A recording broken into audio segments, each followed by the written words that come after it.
I was born and raised in Rhodesia. I was a tobacco farmer in the northern part of Rhodesia in the city of Koroi, or the area of Koroi, where I met Dale Marshall, and Zaiden Nutt were missionaries in what was called Sonoya at the time. And I was converted to Christ through the influences of Dale and Zaiden. I guess after a couple of years of being a young Christian, I decided that I wanted to get into ministry on a full-time capacity. And at that time, we had a hard time getting our documentation to come to America. And so Good News Productions had a need for somebody to run their bookstore, which was called Good News Center. And they asked me if I would be an interim manager of Good News Center until my documentation came through.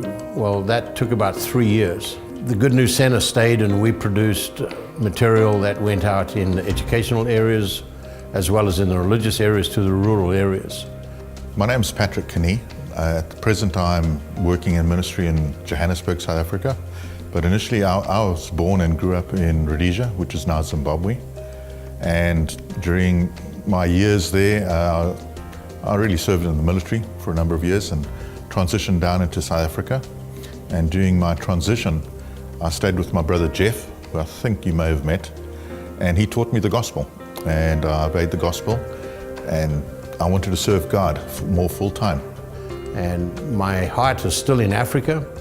I still have a passion for mission work and evangelism and outreach. But my foundation started with Zaiden, and in particular Dale Marshall and Ivan Martin, who I'm sure are household names for people who've been involved in mission work in Rhodesia. But if we're getting back to the Bible, that's what it's about. It's just getting back to the Bible. So all of these names need to just kind of fall away. We need to lift up Jesus.